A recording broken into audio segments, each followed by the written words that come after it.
დავიწყოთ იქიდან, რომ დღეს ჩვენ რეჟიმის პრემიერ-მინისტრმა უცნობი ფორმით რეკლამა შემოგვაშოლა აი ამ კონკრეტული პროექტის, სადაც თქვა მთავრობის სათქმელის და თქვა, რომ არც ისე ცუდად არის საქმე, როგორც ჩვენი მხრის ეგრეთ წოდებული ეს ამბობს, რომ აქ რაღაცა ტყუილებთან გვაქვს საქმე, აქ რაღაცა მოგონილ ამბებთან გვაქვს საქმე, ბრძოლასთან, ყველაზე სამართლიან ესეთი კარგ წესიერ ხალხთან მოკლედ რაღაცას ვუგონებთ ჩვენ და მოდი დავიწყოთ აქედან, რატომ დასჭირდა ირაკლი კობახიძის ამ ფორმით გამოყენება ივანიშვილს დღეს?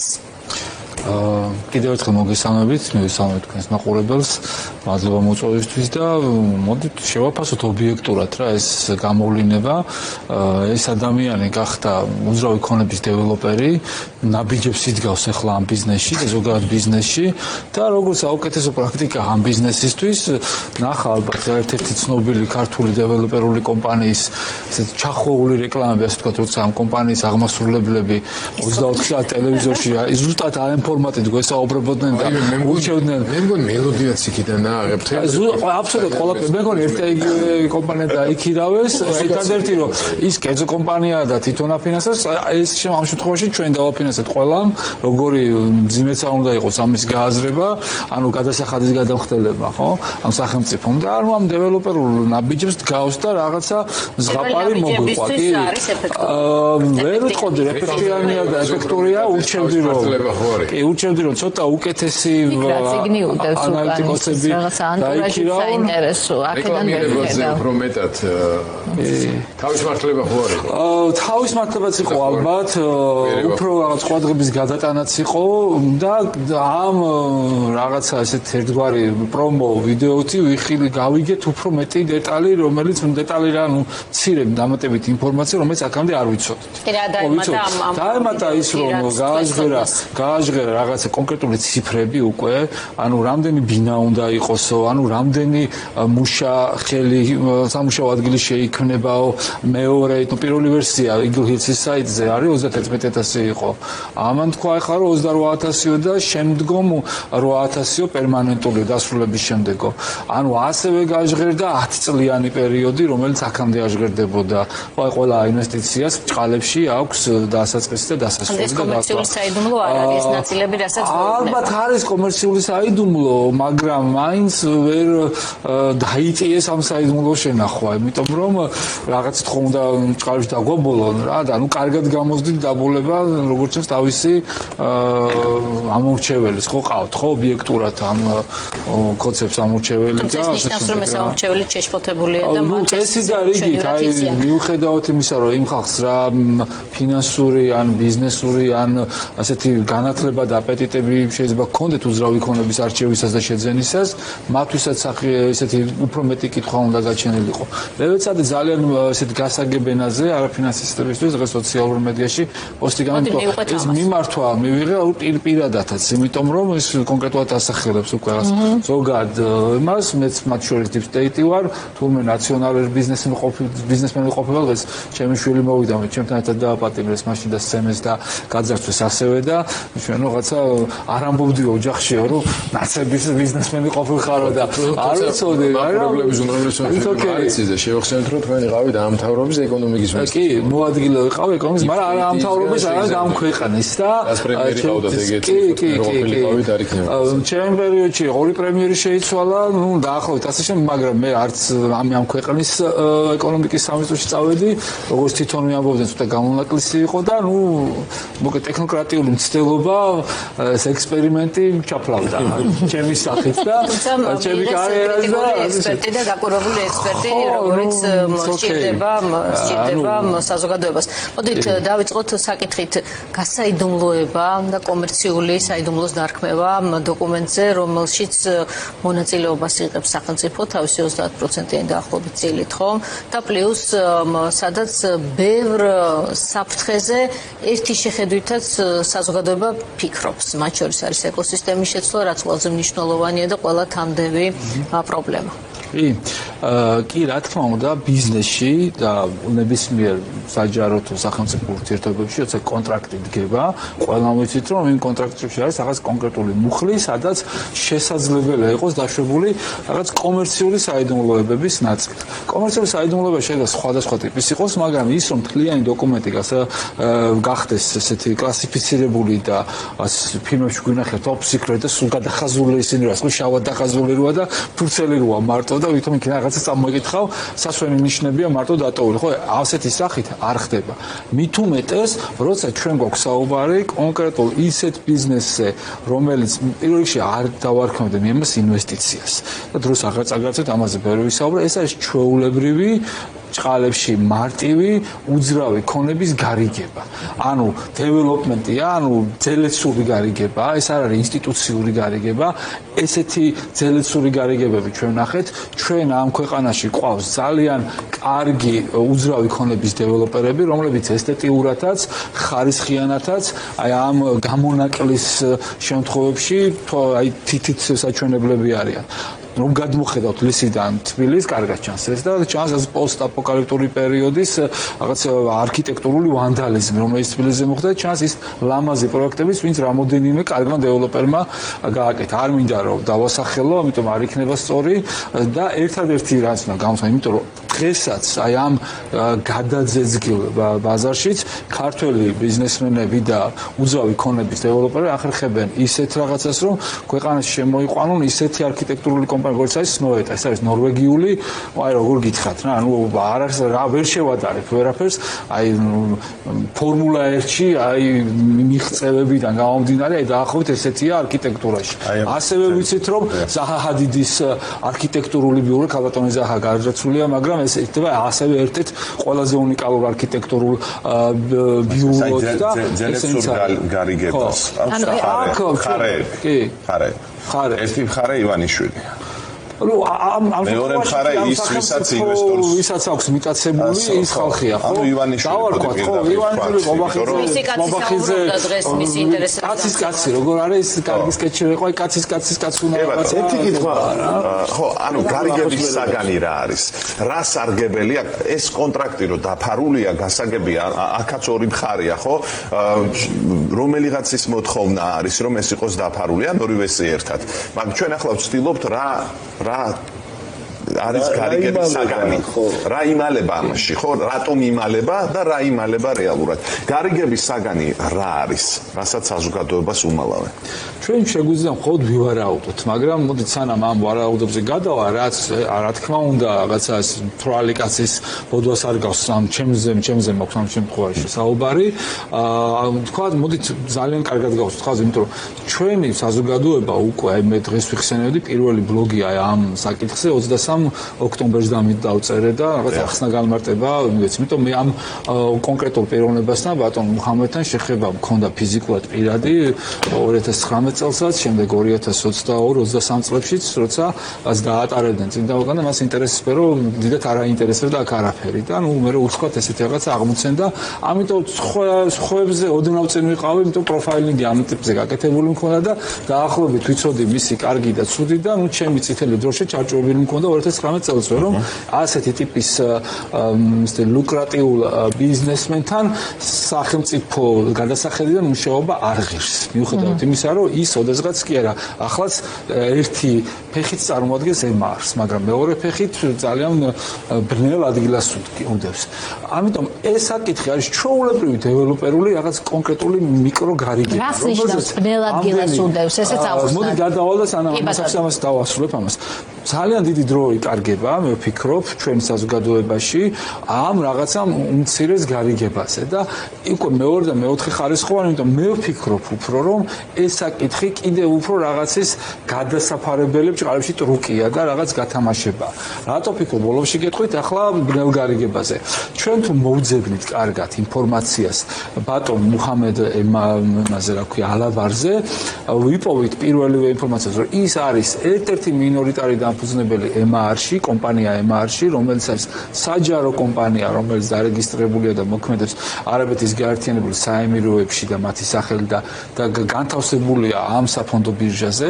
საფონდო ბირჟაზე განთავსება იმიტომ არის ბრჭყალებში კარგი, რომ ვალდებულება აქვს, რომ დიდი 4-ეულიდან ან +5-ეულიდან აუდიტორმა კომპანიამ ამოწმოს და მათი ინფორმაცია იყოს საჯარო ყველა გარიგებაზე. და ბატონი მუჰამედი არის ამ კომპანიის აღმასრულებელი დირექტორი თუ სამეთვალყურო საბჭოს თავმჯდომარე და მინორიტარული დამფუძნებელიც. აქ აღსანიშნავია, რომ MR-ის მსხვილი დამფუძნებელი არის გაერთიანებული საემიროების სუვერენული ფონდი, რომელიც ყველა საემიროსგან შედგება, ყველა ეს დიდი შეიხი, გაერთიანებული ერთი მეფეთი თუ როგორც არის იქ და მათი აქტივები არის, ამ ფონდის აქტივი არის დაახლოებით 1.3 ტრილიონი დოლარი, რომელიც იზრდება და ესენი დებენ, ესეთ აშენებენ ქალაქებს, როგორც დუბაია, აკეთებენ საერთაშორისო ინვესტიციებს დედამიწის ნებისმიერ და სხვა ქვეყნებში, მათ შორის დიდ ბრიტანეთშიც, აშშ-ში და ასე შემდეგ და ასე შემდეგ. მაგრამ ეს ყველაფერი კეთდება გამჭვირვალედ. მეორე ესეთი dark side, ასე ვთქვათ, ანუ ბნელი მხარე, რომელიც არის უკვე კონკრეტულად ამ ადამიანის კარიერა. მის ისტორიას ძალიან ყველანაირი handbook-ი ქართულად ყველანაირი წიგნის ის არის რა. 13 ადამიანიან თუ 13 შვილიან ოჯახში იყო ძალიან ყატაკად, მე self made, ყველაფერი კარგად შეიძლება. ანუ ესეთი ცნობილი ფრაზაა too good to be true დაახლოებით, აი ესეთი კარგად ჯდება და ის ჩდება ამ სცენაზე 2014 წლიდან, როცა Eagle Hills-ი ყალიბდება როგორც SPV, ანუ სპეციალურად შექმნილი მანქანას შიფრება კომპანია, shell კომპანია, რომელიც არის copy-paste MR-ის პროექტების, ეს არის დუბაის მოლი, ეს არის ბურჯ ხალიფა, ძირითადად ეს ორი პროექტი, ეს მიდგომა, რომელთაც მათ გაერთიანებული საემიროებში, ანუ ქალაქ დუბაიში რაღაც დიდი დეველოპმენტები გააკეთეს. შემდეგ ხდება ასეთ კომპანიების გასვლა, ეს კაცი აყალიბებს ნელ-ნელა ეტაპობრივად აი ამ darknets, მოდი ჩემი აზრით ეს ძალიან სულ შეფასებაა, ხო, ბნელი Excel-ი, ასე ვთქვათ, სადაც ერთი და იგივე თარგის გარიგებები იდება. ეს არის ალბანეთი, ეს არის უნგრეთი, ეს არის სერბეთი, ლიტვაში სხვა ქვეყნებისგან განსხვავებით. ეს იყო მაროკო, ეს იყო ასევე მადაგასკარიც, ყველგან ლიტვის გარდა, ყველგან 33%-იანი თანამონაწილეობა ადგილობრივი ხელისუფლების და ამით. და ევოლუციურად ვითარდება. ამ ევოლუციის ამ სპირალში ყველაზე დიდი ბრჭყალებში ინვესტიცია ამ ეს გაჟღერებული არის საქართველოში.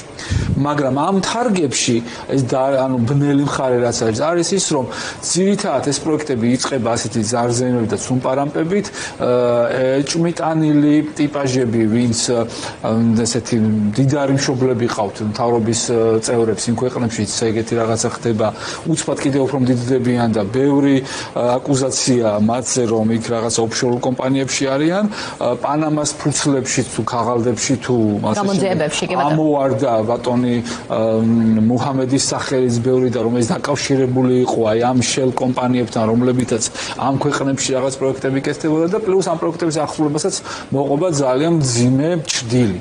ყველა პროექტი არის უძრავ ქონებასთან დაკავშირებული და ყველა პროექტს აქვს მძიმე ხელწერა იმ საზოგადოებისთვის.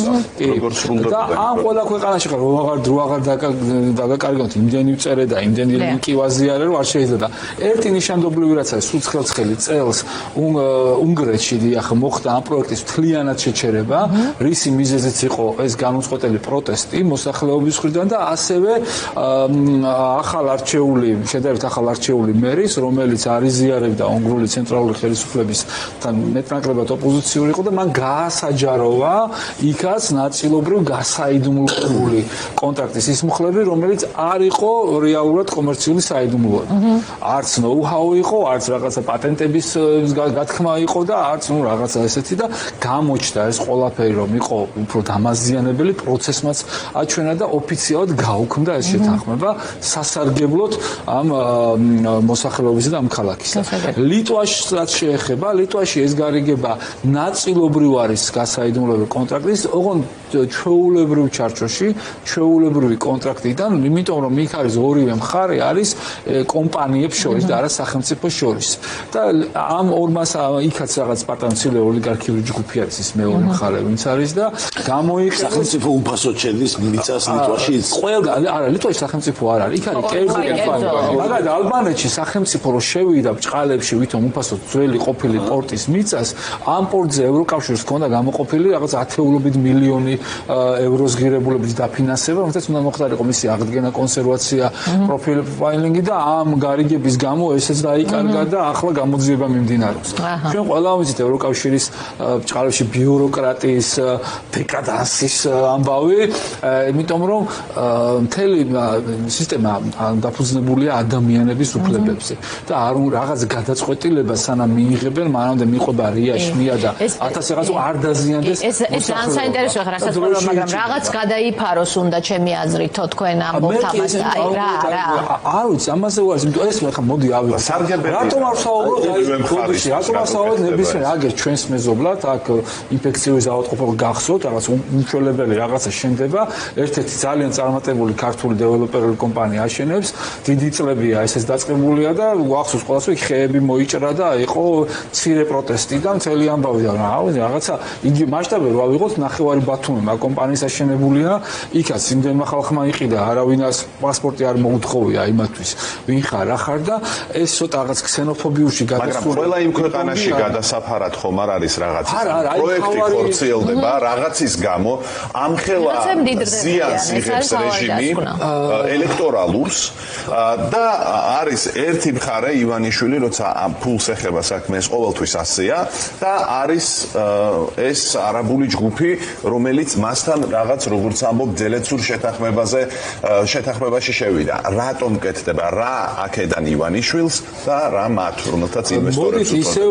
რომ არაფერი და უდანაშაულობის პრეზუმპციები რო დავიდნენ ვისწავლე უკვე იმდენს ამ დაჭერა გამოჭერა ვარაუდი დავარქვა და ვარაუდი დავარქვა და ისევ იმ თარგებით ვიმჟავთ რაც ვიცით იმიტომ ეს პროექტები დაიწყო 2012 წელს 2014 წელს ოფიციალურად დაფუძნდა და 14-დან ძირითადად ყველგან ეს პერიოდია და ეხლა 25 წელში ვარ და 26-ში ვარ მალე და ბოლო ერთ-ერთი ტრაპეზის მოლოდინში ვარ 31 იანვრის ხო ეს ყველაფერი რომ ერთ დღეში უნდა მოვასწროთ ჭამას მაქვს საუბარი ამიტომ იქ დაწყებულია დამთავრებული თითქმის არც ერთი პროექტი არ არის რაღაცები გაჩერებულია და რაღაცები გადაგდებულია და რაღაცები უკვე დაკენსელებულია ამ პათერნებში ლიტვა ცალკე кейსია და ლიტვაზეც მოგახსენებთ მე იმიტომ ისიც ძალიან საყურადღებოა იქ უფრო მალე გასკდება რაღაცები მომავალ წელს უკვე მაგრამ აქეთ არის ტრანზაქციების 85% თითქმის ყველა აი ამ ცოტა ესეთი ლუკრატიულ აღმოსავლეთ ევროპულ ქვეყნებში სადაც ადგილობრივი რეჟიმები არიან ასევე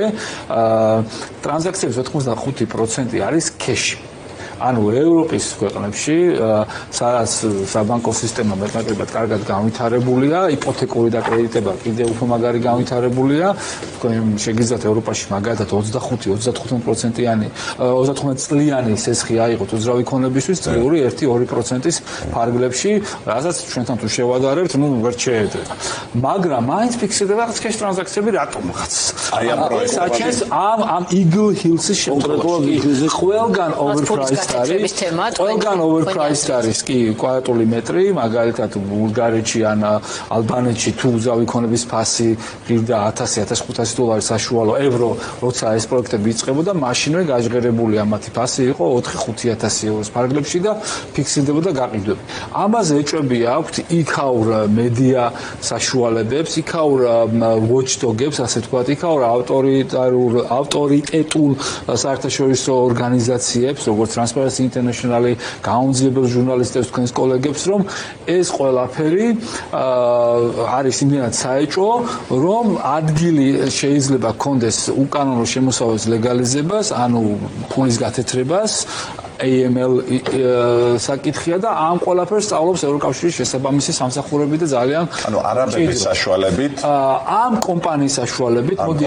ეროვნება კრიმინალს არ აქვს ეს არის კრიმინალი არის რა თქმა უნდა ფინანსური დანაშაული შესაძლო დანაშაულზე სწავლობენ ამ საკითხს იმიტომ რომ ისეთი თარგები იკვეთება რომ არ არის აუცილებლობა რომ ქეშით ხდებოდეს ეს ტრანზაქციები არ არის აუცილებლობა რომ იმ შედარებით იაფასიანი როგორი ლაქშერიც არ უნდა გააკეთო იმ ბაზრისთვის ან ახალი ბაზრიდან თუნდაც თქვენი თავი წარმოიდგინეთ თქვენ იმდენი კაპიტალი გაქვთ რომ დედამიწის 5 კონტინენტზე გაქვთ რაღაც უძრავი ქონება და კიდევ გინდათ ახალ ესეთ განვითარებად ქვეყანაში შეიძინოთ ანუ ტოკიოში რაც გადახდილი შემოძრავ ქონებაში იგივე აქ რატო გადაიხდი საქართველოში ხო თავისი რისკები და ტოკიოს რისკები სხვა იქ სეისმური რისკები შეფასებადია სეისმურიც და სხვა რისკებიც და აქ ვერანაირი რისკი რა ფულია ახლა საქართველოში გასაკეთებელი კი ეს არის ზუსტად ეს ყველაფერი ეს თარგი ბადებს კანონიერ ეჭვს მოდი ასე ვთქვათ მიუხედავად იმისა რომ ჩემმა ჰენდლერებმა გადმომცეს ეს ინსტრუქციები რომ ამაზე უნდა ვილაპარაკო გალაქტიკის საბჭოდან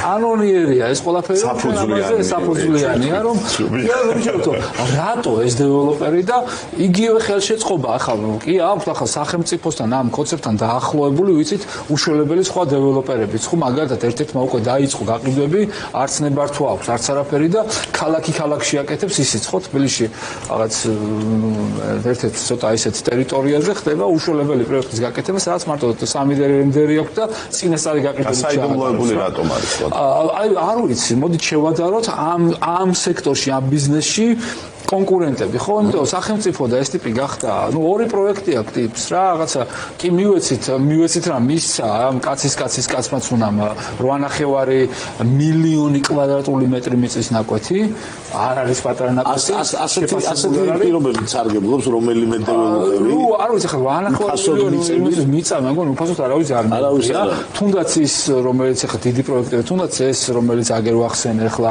თუნდაც აჭარაში რაღაც უშველებელი დეველოპერები გააკეთეს ნუ მეორე საკითხია არქიტექტურა მომწონს თუ არ მომწონს ხა გემოვნების ამბავია მაგრამ ნუ ეხა ეს რაღაცაც ძირითადად კეთდება თბილისში არანაირი გემოვნებაში არ ჯდება სნოეტა და ზაჰა ჰადიდი კარგია მაგრამ უადგილებლებში თქავენ რაღაცა უბედურებებს ამიტომ ეს ნაწილი რატომ ეს და რატომ არა ის ხო ნახეთ ხო ეს ერთ-ერთ ამ საყვარელ კონცეფტთან დაახლოებულ დეველოპერსაც მისცეს იპოდრომთან ხო რაღაც უშველებელი სიმახინჯის აშენების საშუალება და ვიცით რომ კოლაფსია უკვე არსებული მდგომარეობით სატრანსპორტო ამიტომ რატო და რის ხარჯზე მოხდა გამორჩევა არ ვიცით მაგრამ შეგვიძლია ვივარაუდოთ რომ მათ უფრო მეტი გამოცდილება აქვს მასშტაბი უფრო დიდი აქვს რომ ეს უკანონო შემოსავლისთვის ლეგალიზებისთვის ინსტრუმენტები ამ ტიპს უფრო გამოცდილი აქვს. გასაგებია ნიკა შეიძლება იყოს.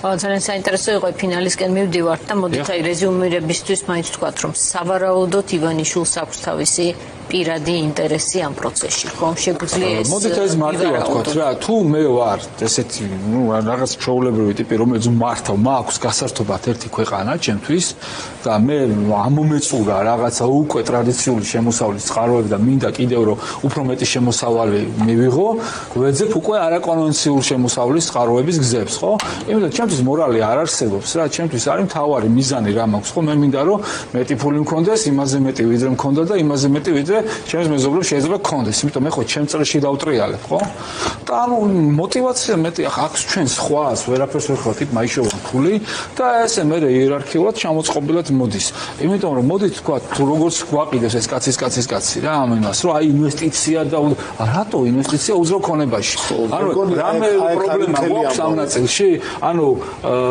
არა გვაქვს საბინაო ასე ვთქვათ აქტივები ანუ ხალხი ქუჩაში ცხოვრობს უძრავი ქონების გარიგება. კი რა, ჩაოლებრივი. იმიტომ რომ მართლა მთელი ამბავი მე მგონი არის ზუსტად იმაში რომ ამ ხელოვნ მიწას ნებისმიერ კომპანიას რო გადასცე, აი ნებისმიერს, ვისაც უშენებია რამე, ყველა მოახერხებს რომ იქ გაყიდოს ბიზნესი, გააკეთოს ფული დანიშნულოს. თან ეს ბიზნესი როგორ კეთდება? ფასო მიწა ეს ისეთ მაგრამ ყველა ვერ მოახერხებს ფულის გათეთრებაში დახმარებას. აი სხვა რამეში აქ საქმე რა, ნუ ის არის რა ქვია, აქედან ვიღაცები ალბათ ფულს იშოვიან რომლების რაღაც დეველოპმენტში, იქიდან ვიღაცები გაათეთრებენ და ეგრე იქნება კიდევ ახალი შევხრილი, რომელიც შეიძლება იქნეს კიდევ რუსული ინტერესის იმ პატერნებით, აქ მე უფრო შორს მიდის ჩემი ფანტაზია და ჩემი შეშფოთება და იმიტომ არა მარტო რუსულ კაპიტალის რესურსებს ხედავ, იმიტომ დიდი ციფრია აქ, ანუ რაც გააჟღერეს თვითონ. იმიტომ კარგად რო გვესმოდეს დეველოპმენტში 6 მილიარდი რო ითქვა, 6 ლარი რო ითქვა პროექტის ღირებულება, ანიშნავს 6 ლარი თქმა მიხვიდე შენ. საკმარისია კონდეს მიწა და საკმარისია კონდეს სასტარტო კაპიტალი მთლიანი პროექტის ღირებულების 10%. და მოკლედ ბოდიშე ბოლოში ვთქვა, ყველა დაფიქრდეს რა, იქ ოცებით პირველ რიგში რომ ჩვენს უგვესმის რომ ვართ ყველაფრის ჰაბი, ტექნოლოგიების, რა ვიცი, მეცნიერების, განათლების აბსოლუტურად ყველაფრის. და არასოდეს არ ვიყავთ უძრავი ქონების ჰაბი, გაჟღერებული არ იყო. და ახლა თუ გავხდით, იმიტომ სად არის ეს ჩვენი სატრანსპორტო Silk Road-ები და Belt and Road-ები, ეს ტექნოლოგიური ჰაბობის ამბავი, იმიტომ ეს აშენდება თუ არა? ეს სარგებელი რაც შეიძლება იყოს ეჭვიფულის გათეთრებაზე ასე. ისევ იმ თარგებით რომ იმჯელოთ, რომელიც აქვს ამ კომპანიას თავის ხელწერაში, ბოლო 11 წელია მშენებლობები მიმდინარეობს 11 წელს განმავლობაში ჯერ დამთავრებული არ არის, აბსოლუტური უმრავლესობა 50%-მდეც არ არის მისული, მაგრამ ჭყალებში წარმატებები აქვს გაყიდვების, ფრისეილების, ჰაერის გაყიდვები, ვიცით, სფერომაც ბევრი რამე გაყიდვა, სფეროჰოლდინგი ხო ვიცით? დაახლოებით ხო? იქაც უცხოელებზე იყო. ძირითადად კი რა, ყველგან ადგილობრივი გაიყიდება. ასე გამოგეს. მაგრამ საგვარდება ან მომთხოვნი თუ იქნება ამისა რატო არ დამიშენ და ასე მე ოდესღაც რო ვიყიდე რომელიღაც დეველოპერ კომპანიაში 2004 წელს და რომელიც დღემდე არ არის დამთავრებული ყოველ წელს იქიდან რა ვიცი ამდენი წელია 20 წელია ფულის გათეთრების შესაძლო სარგებელი ანუ ორმხრივი შესაძლო უკანონო სარგებელი და პლუს ეს აღნიშნავს რომ ეს საფრთხე იხსნება რასაც საზოგადოებაში ახლა არავითარ შემთხვევაში ანუ ყველაფერი ერთად შეიძლება შეშფოთება არის სრულიად ლოგიკური, იმიტომ რომ ფინანსურ და მიწის და იმ რაღაცა მარსელები ჩამოსახლდებიან და უცხო პლანეტელები რაღაცა აგვისიმილირდება. აქ არის პრობლემა უდიდესი რეპუტაციული ქვეყნისთვის. ჩვენ უკვე ვნახეთ ეს ნიშნავს დღეს კიდევ წავიკითხეთ რომ Erasmus Plus-ის პროექტები მთლიანად შეგვიჩერდება ჩვენი განათლების სისტემისთვის. ეს არის ძალიან მძიმე, ანუ ამ თემასთან თითქოს არ შუაშია, მაგრამ უმძიმესი რაღაცა, იმიტომ საქართველოს მასწავლებლების ნახევარზე მეტი რეგიონებში რაღაც დავდივარ ხანდახან ისე ჰობის სახლი და ვერ იაზრებენ თუნდაც ეს ანტი რეფორმა განათლების რომელიც გააცხადეს რამდენად მძიმე, იმიტომ ამის ვერ უხსნიან ადამიანებს და ნიკა ჩვენ ამ თემებზე ხო ეს აღარ გამოგვივა. მადლობა ძალიან საინტერესო საუბრისთვის. ისეთი დიდი თემა უნდა შეგაჩეროთ ვინაიდან ჩვენ ძალიან საინტერესო შემდეგ რაღაცა გველის ნიკა ალავიძე ჯეოკეისის მრჩეველთა საბჭოს წევრი იყო ჩვენ. და ჯერ საქართველოს ეგეთი მოძრაობა გავაკეთეთ ცოტა შეშფოთებულმა ხალხმა და ამ კონკრეტული არაფერი პოლიტიკური უბრალოდ ესე დავარქვით ჯერ საქართველოს. საერთოდ. ჯერ საქართველოს.